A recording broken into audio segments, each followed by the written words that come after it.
Hello and welcome to the Study Abroad Application Contract. This is how to apply for your study abroad program. So steps to follow for your application. Step 1, you want to apply for your program through the Study Abroad Application portal.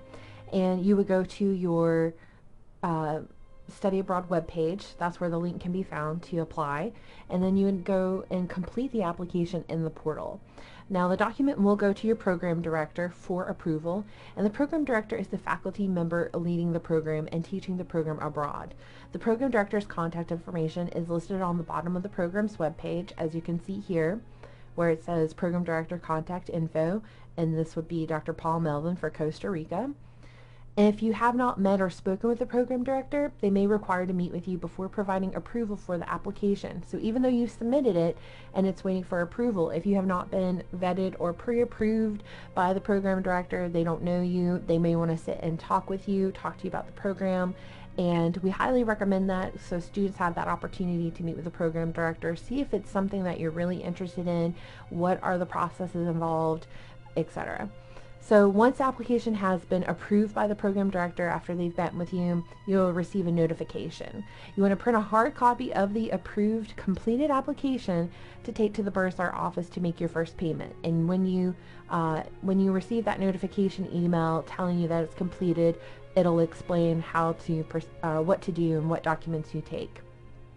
All students must make their first payment in person to the Bursar office in Edgewater Hall. This is located on the second floor. Once you go up the stairs, it's straight ahead. At the end, you'll see the window right there. And after the first payment and application have been received, students may make the remainder of their payments online. So you can see the helpful links navigation bar in the Study Abroad application portal for instructions on how to make payments to the Bursar.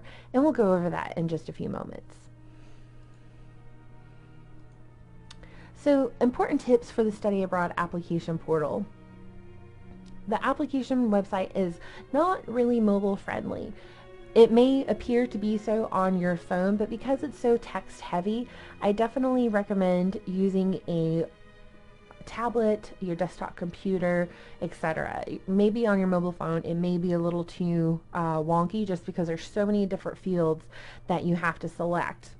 Now it is recommended that when working with the portal, as I mentioned again, just using a desktop, laptop, tablet, but also you want to use your Clayton State email due to FERPA regulations. So when you're communicating about your study abroad process, just make sure you're using your Clayton State email. It'll already be set up for you with the portal because you'll be logging in with your Clayton State username and password, and that's what the same username and password that you would use logging into the SWAN, for example. And notifications will be sent to your Clayton State email about your documents that are in progress throughout the year to your Clayton State email. So definitely monitor that. If you are not used to monitoring your Clayton State email, if that's not something you have begun to do, in case you're a new student or you're not used to monitoring your emails, definitely go talk to the hub about getting the email implemented on your phone. They will assist with that if you don't know how to do it. And they can help you set up notifications showing up on your phone, or just making sure you check those on the regular. But it's great to have so you can have quick access about all the information we'll be sending you. So stay tuned, and we're going to go show you how to use the application portal and how to access this information we're talking about. And here we are at the Clayton State University Study Abroad website. So our student, Sally student, who's been our test student on our previous videos, has always gone the program Costa Rica. So we're going to go here. So one of the things that you will want to look at when you're coming to your program's webpage is you want to look for the application to apply. So if you come here and you click on the Apply for Biology in Costa Rica, and since we're not logged in as our Sally student, we'll log in here, and that's what you'll do when you come in. It's going to bring you directly to the Biology in Costa Rica application. And as you can see, all of your information you'll read over this information here, and each student, whenever you go to your specific program webpage and you click on the apply, it'll direct you directly to the application. So do not worry if you're worried about it directing you to biology in Costa Rica. It'll direct you to biology, let's say business in Jamaica, for example. So don't worry about that. So here we go. We would input all of our information in. As you can see, these little red markers here are to note that it is mandatory. So if you don't fill this in, it will not submit. And I just want to show you, you can see all the different little red hyphen marks. And then at the very end here, you'll see all the information that is required of you. So if you, for some reason, are like, why is it not submitting? It's because one of these fields is empty. So we'll just come in here and going ahead and enter our information, and make sure you're reading these little notes here if you're international students or if you're a senior student in your final year. So your information will already be populated here. So Sally student, and we'll continue onward, and I'm going to speed through this real quick.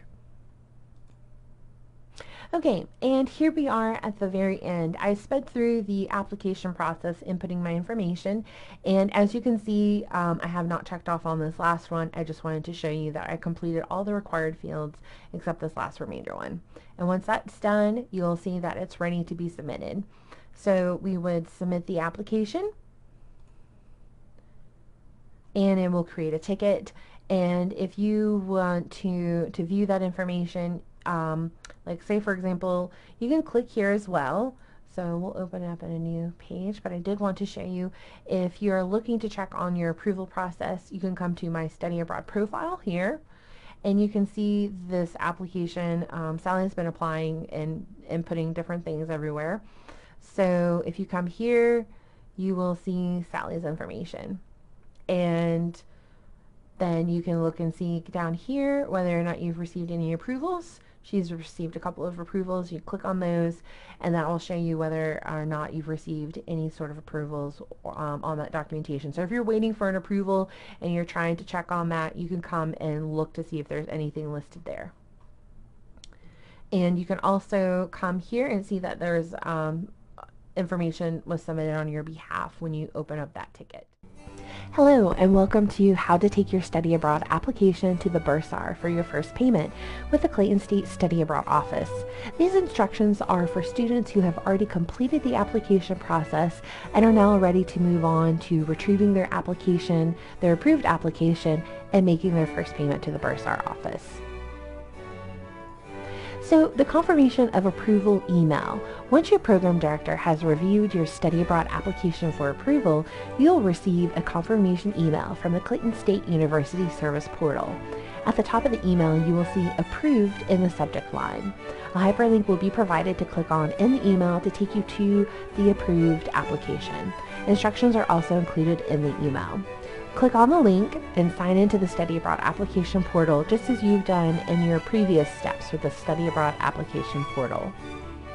Now this step here, we're just going to show you how, when you receive the Clayton State University Service Portal email, and how to access the application. So when you receive the email, you'll see that it's come from the Clayton State University Service Portal email. And this is just showing, for those of you who are applying through the Study Abroad application portal, you will receive these emails from our office, from the Study Abroad office, showing you the information pertinent to your program. And as you can see, it says for the subject line, update on application contract approved. Now you would come here to this link, you would click on this link, and it would take you to this page here. Of course, you'll sign in if you're not already signed in, and you'll see that it says the approval status is approved, and that is for the approval type, your program application. So what you would do is right click on the screen to print the document, and then you would take the printed document to the Bursar and make your first payment. And that is it on how to complete this process. If you have any questions or concerns, you can contact the Study Abroad office at 678-466-4092 or email us at studyabroad@clayton.edu. Thank you so much.